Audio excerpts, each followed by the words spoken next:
Right, well, welcome everyone to this informational webinar on the EU Cities for Fair and Ethical Trade Award. So before I begin, I'll probably first hand it over to my colleague Fabio De Franceschi, who's in Brussels, just to give a few words of introduction in terms of the award. And then myself and my colleague Petra Walterova will go through the brief presentation, which will be about 20-25 minutes, and then we'll have the balance of the hour for questions and answers from those participating, those in the audience. So without further ado, Fabio, just the floor is yours, just to give a brief welcome and intro. Good afternoon, everyone. Thanks, Joe. It's a pleasure for me to introduce again this second webinar for the first edition of the EU Cities for Fair and Ethical Trade Award. As you already know, this is a Commission initiative that was included as a commitment of the Trade for All communication that was published in 2015. And then we are very happy to start working on the organization of the award at the beginning of 2017 in partnership with the International Trade Center. And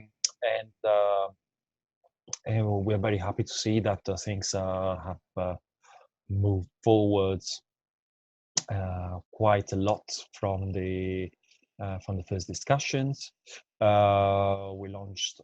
opened applications last December, and as you know, they will be open for a bit less than 2 months. So we are more than halfway through the application period, meaning that there is still time to apply, of course, but we are here to assist you on questions you may have, doubts on the application, and any information that can be useful for you as a local authority to apply for this award. So so thanks for joining the webinar, and feel free to ask whatever you have in mind.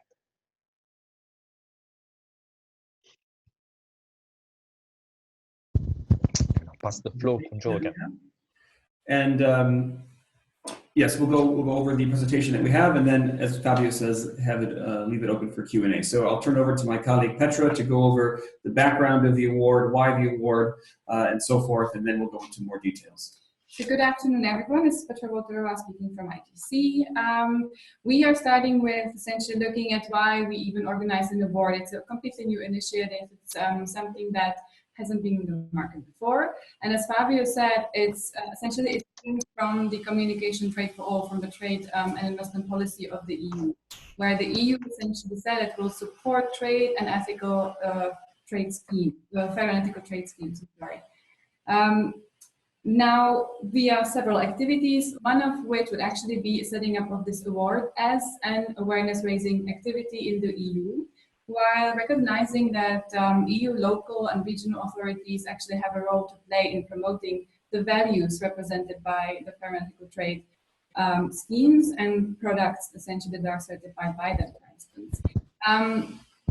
The underlying, let's say, goal of that is also to disseminate good practices and provide incentives for the uptake of these fair and ethical trade schemes. Again, mostly focusing on the local authorities, cities, municipalities in the EU.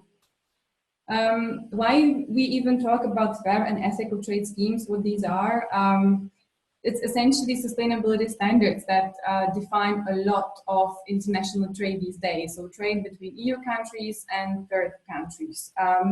It's something that hasn't really existed, let's say, 3 decades back, but over the past couple of years, it really mushroomed in really defining the international commerce. And suddenly, essentially, producers and manufacturers in third countries do not necessarily need to comply only with the quality and other requirements of the EU market, but also we're looking at the sustainability of these products, how they were produced. I, as a consumer, am very much interested in the quality of the product that I buy, but also in the way it was produced. And these standards, these schemes are really the recognized mechanisms or ways of essentially seeing through the process. let's say getting to certain goals that are defined by sustainable development. The Commission also promotes these schemes essentially under the assumption that they contribute to developing more sustainable trade opportunities for small producers in third countries. So essentially that's why we talk about them. The rationale of the project then is again rooted in the assumption that there's a lack of information about access to these schemes. We as consumers or as procurers or as buyers necessarily do not know a lot about these schemes. So there is really a need to understand how they work, why we talk about them, why we see labels of fair and ethical trade schemes on products, etc. So that's really kind of at the core of the award. Ultimately, we look at the development and trade link, really, in terms of how trade supports development, how it supports sustainable development, and when we talked about the opportunities actually these schemes can bring, we also want to kind of untangle the challenges that are connected to implementing them. So the award is really here as an awareness raising activity. It's a new activity, and we will also turn to why ITC, the International Trade Center, is involved. Exactly. Thanks very much, Petra. So the idea here, as my colleague mentioned, is really to, at the level of the city, to essentially give recognition to those steps that cities, municipalities are taking in regards to sustainable and ethical trade in their activities in the city context, in the civil society context in that city, but also in terms of how they're either twinning or engaging with any type of activities with cities, for example, in developing countries, for the purpose of improving social and economic development. So why indeed is ITC engaged in this? Why are we working with the European Commission, with DG Trade in this area? Is because ITC, the International Trade Center, we are the only really UN organization that is engaged working with the private sector vis-a-vis market access, vis-a-vis improving the ability of developing country SMEs to access markets in the North, in the European community, in other developed economies, but to do that in a sustainable way. So as a UN organization, we have that neutrality, but we also have the experience working in sustainable development, understanding how we can best incentivize and, let's say, improve the ability for SMEs, small and medium-sized enterprises in the developing world to trade, to export successfully to markets such as the European Union in a sustainable way. And when I say sustainable, I mean environmentally sustainable and also socially sustainable, okay, and as well as economically sustainable. So those three pillars, if you will, of sustainability. So that's more or less our niche. We've been working with the European Commission for many years, mostly with DG Trade, and mostly through the provision of technical assistance in the field. So that is in the developing country context. But this is the first time that we're actually working with them in a more of a European Union centric type program, where we're trying to really, as Petra mentioned, increase the awareness of citizens, of EU citizens, of EU municipalities and cities to really engage and increase and foster this type of inclusive and sustainable trade.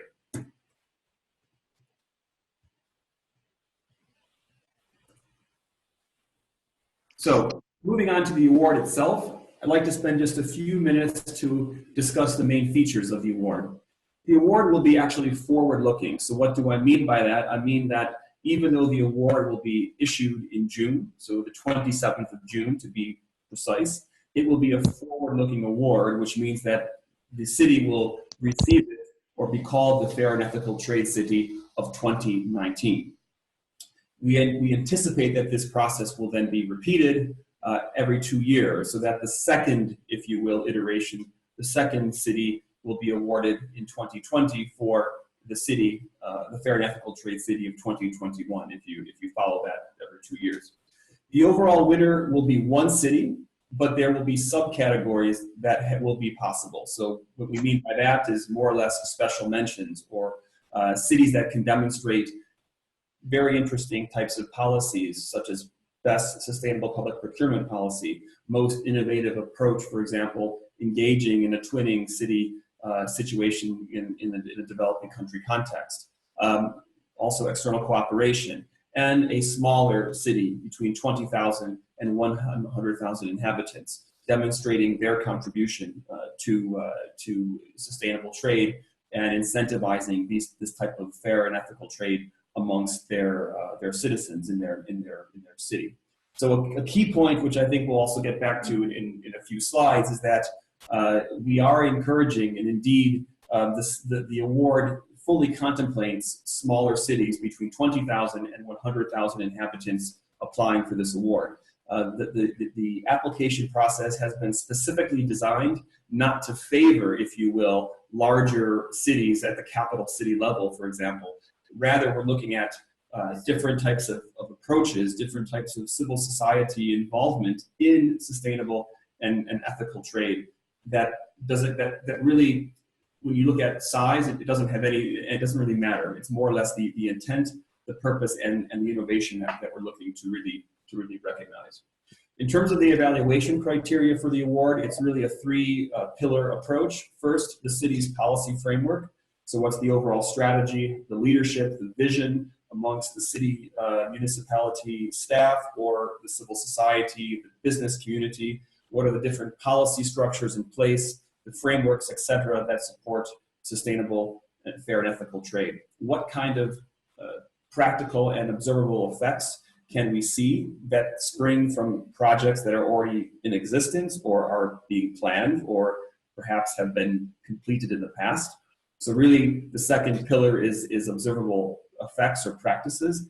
And then finally, the third pillar of evaluation, our criteria, is really what kind of multi-stakeholder activities are taking place in the city ecosystem. And what do I mean by that? I mean, as I said earlier, not just the, let's say, municipality setting in terms of the city council or the political organization of the city, but rather also beyond that, civil society, NGOs, the business community. We're looking at this as a holistic picture of a city or municipality, not just limited to the political function of the city hall. And then last but not least, quite important is the context. And this goes again back to my comment in terms of the size. I mean, we're looking at a small city, a medium-sized city, and a large city, but the idea here is that the context in which certain practices have been put in place, certain policies or frameworks, or the activity or the engagement of civil society in many ways really can frame that. So if there is a super engaged civil society or business community, even in a smaller city, that could have potentially huge impact down the road, that is accounted equally as that of a city's program as well. There's also what we call the living book, which is available on the website, which Petra will show you in a few moments. And the living book is basically, it provides, I would say, guidance. It provides ideas and existing types of programs and practices that we at ITC and through our colleagues have identified, which could give interesting ideas for you as a city when you make your application. It could provide, let's say, food for thought ideas, how to reference activities that you're already perhaps engaging in. So the living book is also a key resource that I would suggest that you consult during the application process.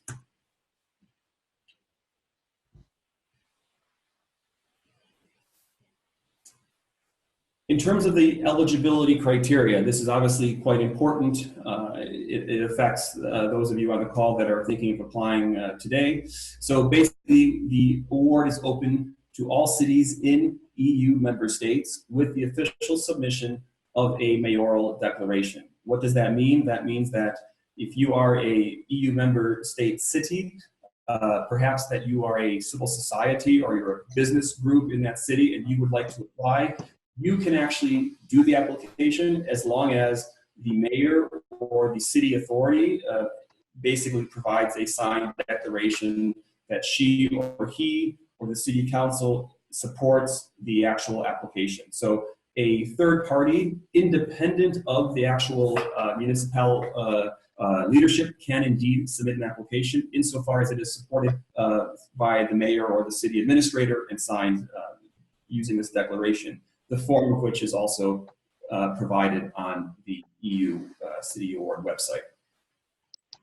The focus of the award is relating to, as Petra mentioned earlier, trade between the EU and third countries. So we're looking at, and when we say third countries, we're looking at countries outside of the European Union. And indeed, we're looking to mostly countries that are in a developing country context or developing country region.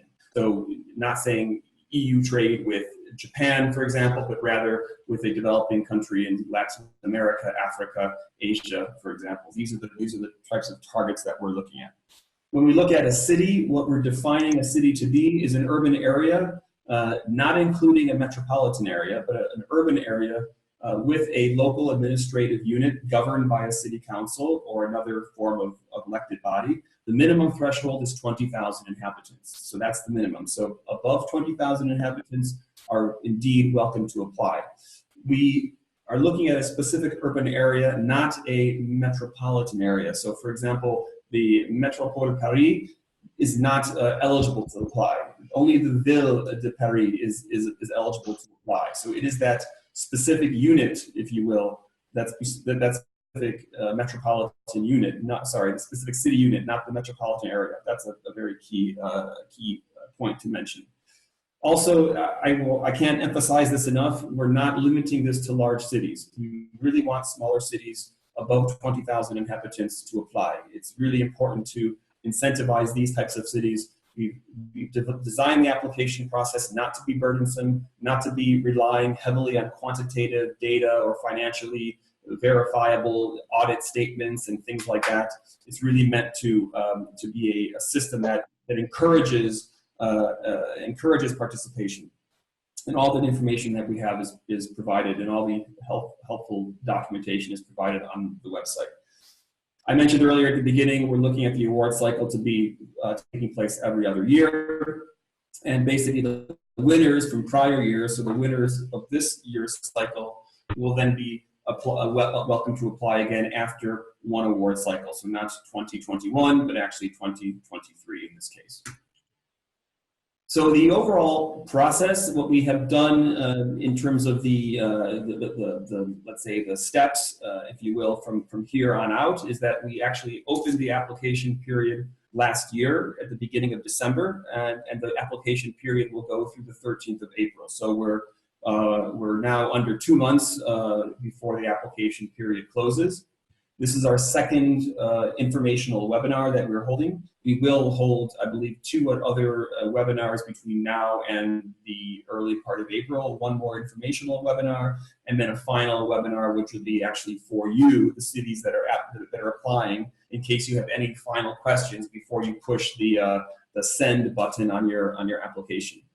Once the applications are received after the 13th of April, there will be the pre-selection by our evaluation committee. The evaluation committee is a committee of about 10 to 15 individuals that have actually applied for this position and have gone through a selection process that was done jointly by ITC and DG Trade.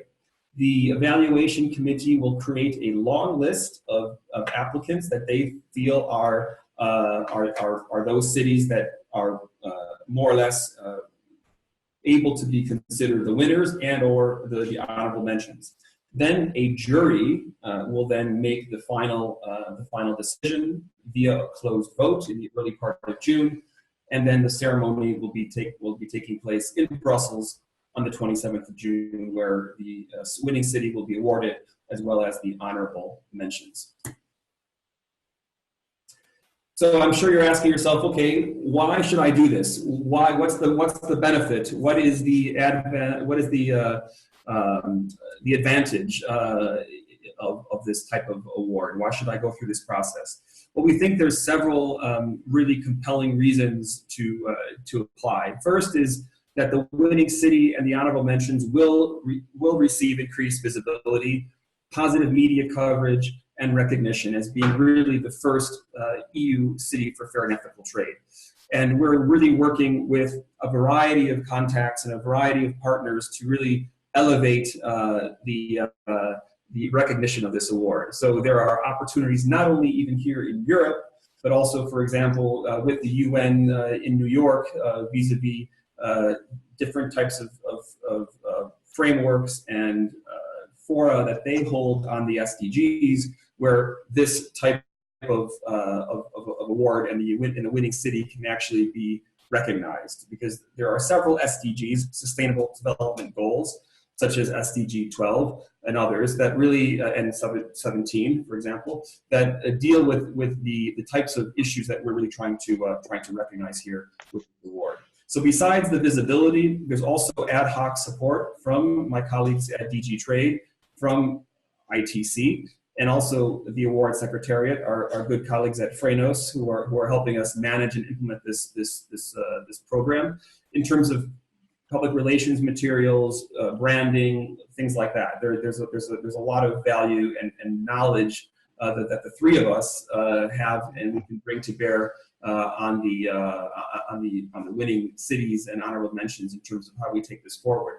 Then we're also looking at the exchange of best practices. So we don't want to think of this as just a static one-time event where you win, you receive your prize, and then thank you, have a great day. No, in fact, we're looking at this to be really a way to share to share best practices, approaches towards sustainability, not only with the winning city, but also with the honorable mentions, and to take this further into the future, not only with subsequent winners, so the winners of the future in terms of the other awards that we will be coming down the road, but also through having these let's say cities be part of a network that can really provide an input into how DG Trade's external policies are being developed. And last but not least, and I should say this is also quite important, one of the prizes is actually one of the parts of the prize is a development cooperation project that would be conducted and implemented jointly between ITC, DG Trade, and the winning city. There is a budget of approximately 100,000 euros that would support this project, meaning that we would be a co-implementer with the winning city of a project in a developing country context. And one of the ideas here is that we would be looking for you, the cities that are applying, to provide in your application some idea of what a potential project, perhaps twinning with the developing country city, could be, and what would that involve. And there, if you do provide some good ideas, we could actually think of those to implement down the road at the end of 2018 and indeed in 2019 through this joint development cooperation project. So before I go into any more detail, what I'd like to do is also turn over now the presentation to my colleague, Petra, who will just go through the award website. Shall we first actually ask for first round of questions? We could do that. That's a good idea. Before we actually go into the, let's say, practical part of this, when we show you the application online, how it actually looks like. So if you have any questions, we would encourage you to write them down in the chat window at this point. If there's anything when it comes to the rationale for the award or how it is set up, the process going forward, we're happy to receive it now. Otherwise, if you don't have any burning questions at this moment, then what we could do is we can jump to the web and we'll show you, we'll just go do a quick demo of how the website works and where you can find relevant application materials. So I will stop sharing this presentation now and I will just quickly jump onto the website and we'll try to just a little moment. I will go back here and just okay. We should be now. So hopefully everyone sees the screen now. We're essentially at the landing page of the award web page, where we essentially share all the updates of what's coming next, and also all the details about the award. So essentially many of the things we have mentioned here already, the concept and the policy and background, some details on the upcoming ceremony, also a detailed process of how to apply. I will get back to that in a minute, essentially. Some more details from essentially what Joe already mentioned on the evaluation process. this is already mute, but also essentially our media packages and these essentially brochures of the website that anyone can download and further share, and we would encourage you to do so. The brochure of the website is available in all 24 languages of the EU, so we would be really happy if essentially the participants here on the webinar would be also able to take them and spread the word at this stage of the application period. So very practically, how to apply. There's a dedicated landing page to that, where we have essentially all the background materials as well as the application form. So here and essentially on the right-hand side, we have the rules of contest, the application form in a PDF format, which you can either fill in or at least take essentially as a kind of a guidance note, and also the mayoral declaration that can be printed out from here inside as well. We have the living book, which we haven't really touched upon too much, but the concept of the living book is really to support the filling of the application in giving a lot of examples of what we actually talk about when we talk about fair and ethical trade schemes and sustainable public procurement, and essentially any initiatives that cities and municipalities take when it comes to sustainable trade. Yeah, it's like a practical guide, I guess. It's a practical guide. That's probably the best way to put it. It's quite a big one, but we would actually encourage anyone applying for the award to at least skim through it, because it gives a really good idea in terms of the really the issues that we're looking at and also the evidence that can be provided, but also go into the application form, and there's also actually quite a good guidance already contained. And last but not least, we also have a data protection policy for the EU Cities Award, where we specify essentially how we handle the data that's submitted through the online application portal. So I will get to that. We click on this button, and we essentially arrive at the landing page where, again, we have to click to apply now. And normally you are invited to create an account to actually be able to access this portal. I have done it already previously, so now I am essentially on my page where I have already created a placeholder or a kind of a draft of an application for my virtual city called Prezi.com. I don't know why. But essentially here it's a step-by-step approach of an online form. So there are no, let's say, surprises.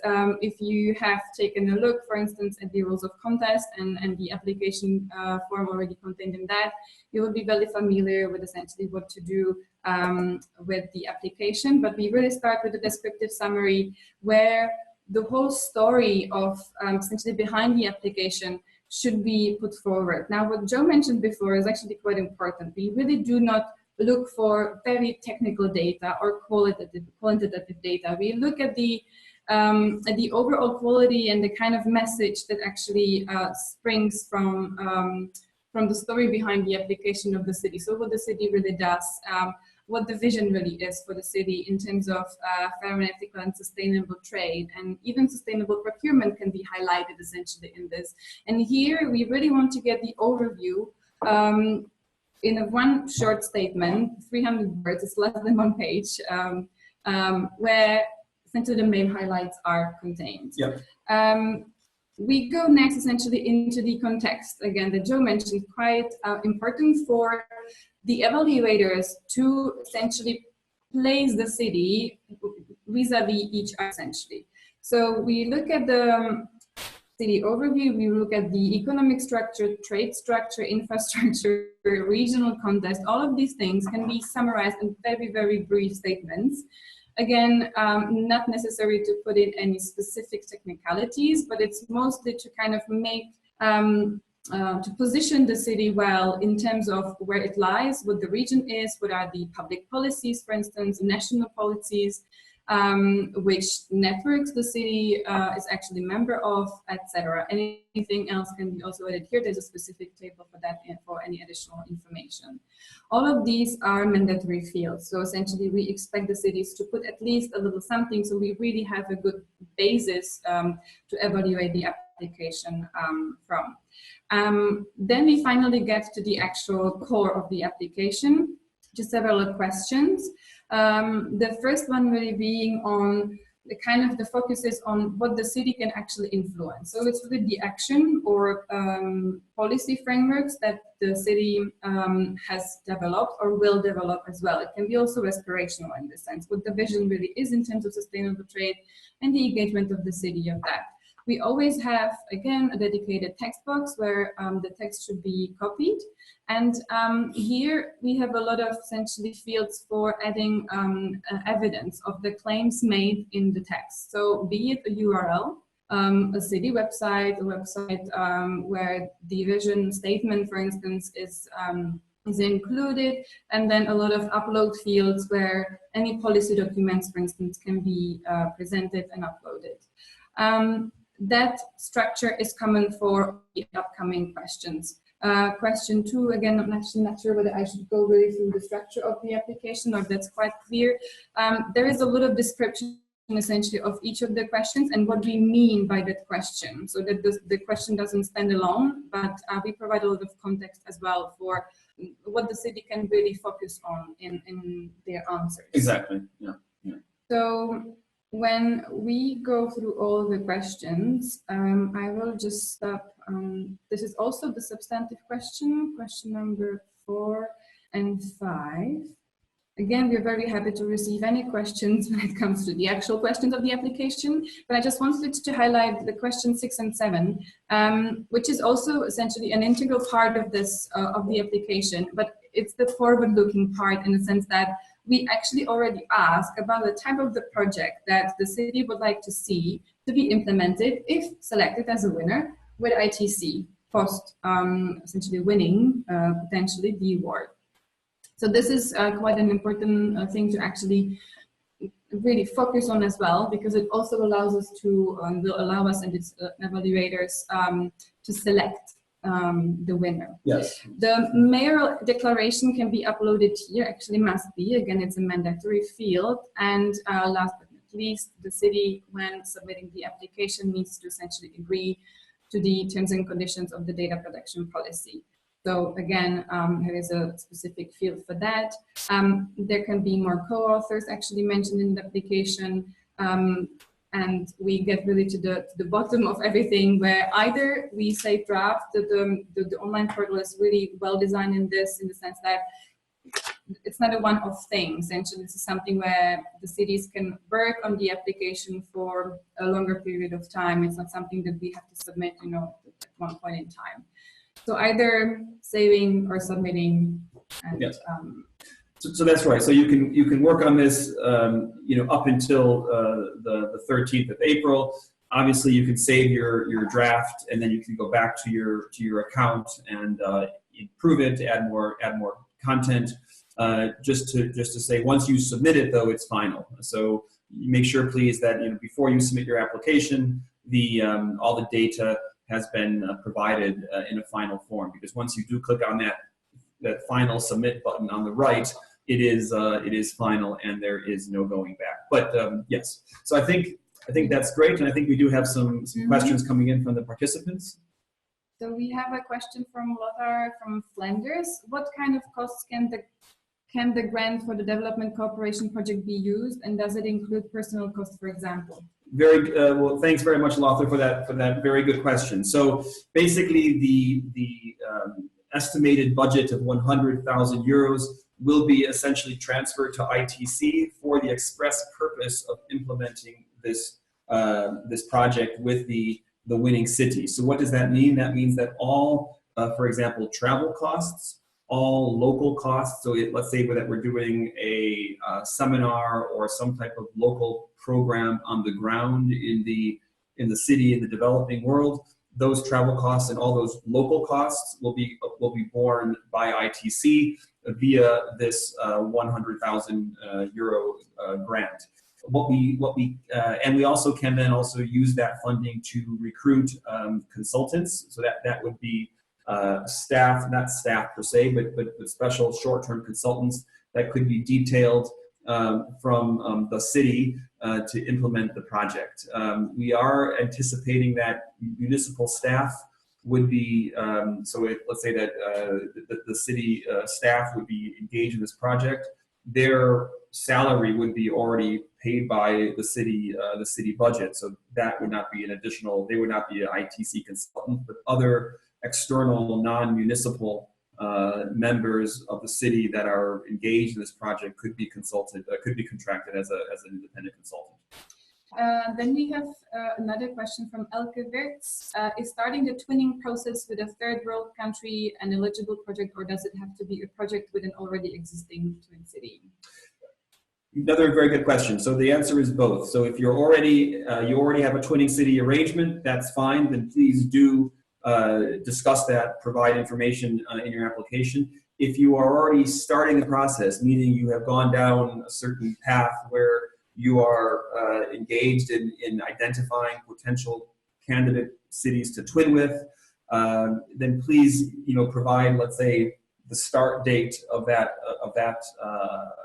project or that program or that idea, the overall, let's say, reasons behind that, things like that. Provide as much information as you can. You need not already have something in existence completely finished, but I would say it would be very good if it's an ongoing or just a started project that you could provide some supporting documentation on that.